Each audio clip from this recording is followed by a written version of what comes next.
ગુજરાતમાં અંગદાન અને ઓર્ગન ટ્રાન્સપ્લાન્ટ ક્ષેત્રે વધુ એક મહત્વપૂર્ણ સફળતા નોંધાઈ છે.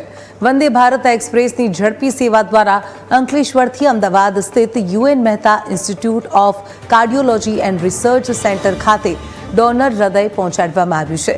અંકલેશ્વર સ્થિત શ્રીમતી જયાબેન મોદી મલ્ટી સ્પેશિયાલિટી હોસ્પિટલમાંથી હૃદયનું રિટ્રીવલ કરવામાં આવ્યું હતું. ત્યારબાદ ગ્રીન કોરિડોરની મદદથી હોસ્પિટલથી અંકલેશ્વર રેલવે સ્ટેશન સુધી ગણતરીની મિનિટોમાં હૃદય પહોંચાડવામાં આવ્યું અને ત્યાંથી પ્રથમ વખત અંકલેશ્વર સ્ટેશન પર રોકાયેલી વંદે ભારત એક્સપ્રેસ મારફતે અમદાવાદ લાવવામાં આવ્યું. સતત 3 દિવસમાં બીજી વખત છે કે જ્યારે ડોનર હૃદયને યુએન મહેતા હોસ્પિટલ સુધી પહોંચાડવા માટે વંદે ભારત એક્સપ્રેસનો ઉપયોગ કરવામાં આવ્યો છે.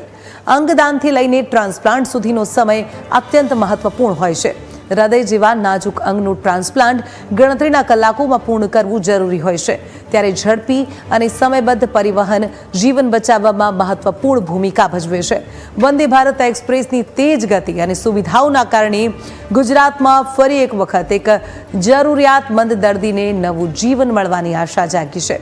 આ હૃદયનું ટ્રાન્સપ્લાન્ટ યુએન મહેતા હોસ્પિટલમાં કરવામાં આવશે અને આ હોસ્પિટલનું આ 78મું હૃદય ટ્રાન્સપ્લાન્ટ બનશે.